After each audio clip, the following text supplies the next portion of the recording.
Allez, on se détend et on joue maintenant. Peut-être avez-vous entendu parler de ces jeux d'évasion. Fort Boyard, sans les tigres, sans le père Fouras, Cluedo à taille réelle. Une trentaine de salles dédiées a été créée en quelques mois en France. Et depuis le 20 mai, Montpellier, à la sienne, mise en place et animée par des joueurs passionnés. Les explications sans dévoiler bien sûr tous les secrets, c'est avec Karina Lazé et Enrique Garibaldi. On va vous enfermer dans une pièce. Et il faut en sortir. Vous avez tout ce qu'il faut à l'intérieur pour pouvoir en sortir. Dans quelques minutes, ils seront prisonniers. 5 amis, une pièce verrouillée et une énigme à résoudre en moins d'une heure. Il faut fouiller, il faut observer, il faut écouter des fois. Et puis voilà, faire preuve d'un peu de logique. Bienvenue chez Escape Room, un jeu d'évasion grandeur nature. Intrigue de départ, le décès brutal d'un professeur de médecine. Naturel, accidentel, criminel, l'autopsie va le révéler. Et pour sortir de la salle, l'équipe devra découvrir les conclusions du médecin légiste. Voilà, la porte est fermée, le chrono lancé. Interdiction de filmer la salle d'autopsie pour ne pas déflorer le jeu. L'atmosphère est très importante.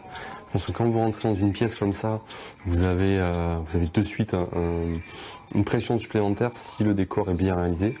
Après, c'est loin d'être tout. C'est vraiment, il faut pas que le décor soit trop non plus trop important parce qu'il peut éloigner les joueurs de leur but finalement. Médéric Heurtier, l'autre concepteur de l'énigme, suit l'évolution de la situation par ordinateur interposé. Ils fouillent partout, et donc moi je les observe, je les entends, je peux voir où ils en sont. Et pour l'instant, je ne leur donne pas d'indice parce que ça se passe bien, donc je les laisse jouer en autonomie, puisque c'est comme ça que c'est le plus drôle.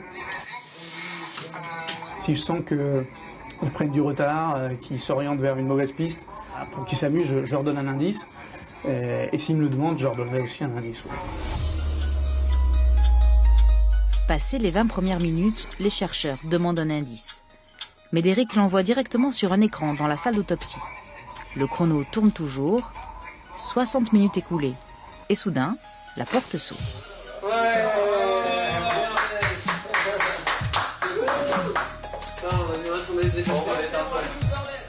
C'était une super expérience, un petit esprit d'équipe, on essaie chacun un petit peu d'apporter son petit plus dans l'équipe pour trouver les indices, c'est pas évident quand même. Le fait d'avoir cet écran aussi de retour qui fait qu'on reste pas bloqué sur quelque chose et qu'on a quand même une idée, on avance et au final on se fait l'enquête même si on est des brels. Je pense qu'on a perdu un petit peu de temps, tu sais, au début du jeu. Vous étiez vachement impliqués, mais on a bien observé en fait, et je pense que ça dure peut-être un peu longtemps, je sais pas au début. On n'a pas été très organisés.